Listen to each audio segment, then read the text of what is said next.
Recently, we had a day with no workshops or meetings, so I had the opportunity to personally inspect our gravel roads. The work being carried out is excellent, and I have received many compliments from residents regarding the high standard our staff are maintaining. It's always encouraging to receive positive feedback. And I extend my sincere thanks to our hard-working team for their continued dedication. And I'd also like to encourage our community, if you pass our guys out working on the roads, or whether they're in the gardens, digging up the gardens, you know, we've had some really bad hot weather of late, and I'm sure that and a bit of appreciation from the community goes a long way to helping these guys and girls. I'm also pleased to report that I have finally been contacted by a representative from Telstra. This is following our meeting about lack of phone service. I'll be meeting with him to discuss the ongoing lack of reliable phone service in the South Burnett. This remains an important issue for our community, and I look forward to strongly advocating for improved connectivity. There is upcoming funding available for the Game On, and there will be some public meetings held for sports organisations, and I encourage you all to attend to see how we can work to get the best funding that is out there available. Ringsfield House continues to attract a significant number of visitors, which is wonderful to see. The monthly morning teas held on the first Saturday of each month are going exceptionally well, and I believe we served something like 130 morning teas at the last one. My sincere thanks to the fabulous and dedicated volunteers who make these gatherings so welcoming and enjoyable. I also like to add, I think many of my friends have got me on caller ID so that when I ring up close to an event, they know not to answer. I would also like to see more community events held at Ringsfield House, particularly to showcase the beautiful gardens that our staff lovingly maintain.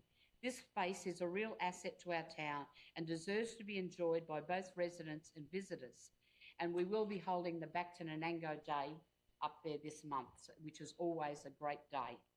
It will be combined with the handmade market, which I believe has around 50 stalls. It was a pleasure to work alongside the Tourist Association to see the Masonic Lodge open on the last market day.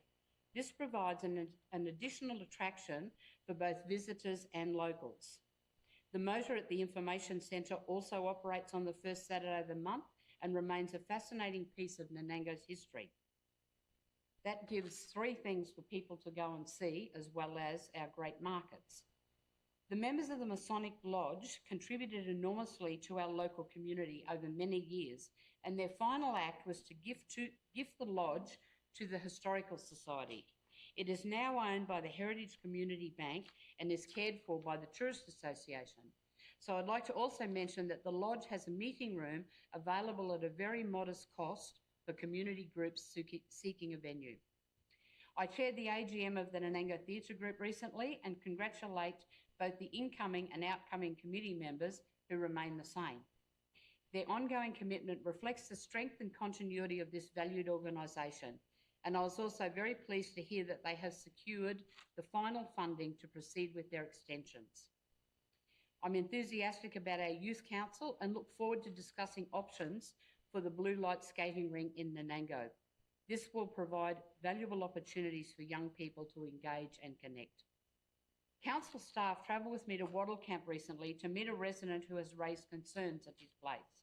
We were able to discuss possible options and provide guidance in what was a productive and positive conversation.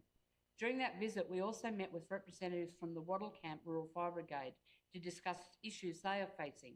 These discussions are vital to ensure our local rural fire brigades have the support and resources they need to continue protecting our communities. Recently, I attended a bingo morning hosted by the Nanango RSL Auxiliary.